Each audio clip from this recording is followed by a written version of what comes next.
మాజీ ఎమ్మెల్యేలు, మాజీ ఎంపీలు, అలాగే ఎంపీలు, ఇప్పుడు ప్రస్తుతం వైసీపీలో కొనసాగుతున్న ఎంపీలు వరుసగా అందరూ టార్గెట్ అవుతున్నారా? ఏ ఒక్కరిని విడిచిపెట్టరా? ఇందులో ఇంకో కీలకమైన అంశం, ఇప్పుడు టార్గెట్ ఎవరు అంటే తిరుపతి ఎంపీ, వైసీపీ ఎంపీ గురుమూర్తి. గురుమూర్తిని ఏ రకంగా టార్గెట్ చేశారు? వాస్తవానికి ఆయన మీద పెట్టడానికి కేసులు ఏముండవు. ఎందుకంటే ఆయన లాస్ట్ టైం వైసీపీ హయాంలో ఉప ఎన్నికల్లో గెలిచారు. మొదటి నుంచి 5 ఏళ్ల పాటు ఎంపీగా ఉన్న వ్యక్తి కాదు. తర్వాత మళ్ళీ మొన్న ఎన్నికల్లో కూడా వాళ్ళ పార్టీ ఓడిపోయినా సరే ఆయన అక్కడ గెలిచారు. ఇప్పుడు ఎంపీగా కొనసాగుతున్నారు. 5 ఏళ్ల పాటు ఉంటారు ఆ పదవిలో. సో పైగా ఈయన ఒక సామాన్య ప్రజల్లోంచి వచ్చిన వ్యక్తి.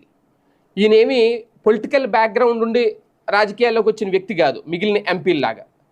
గురుమూర్తి గారు అంటే ఆయన స్వతహాగా ఇంతకుముందు ఫిజియోథెరపిస్ట్, ఒక డాక్టర్ వృత్తిలో కొనసాగారు.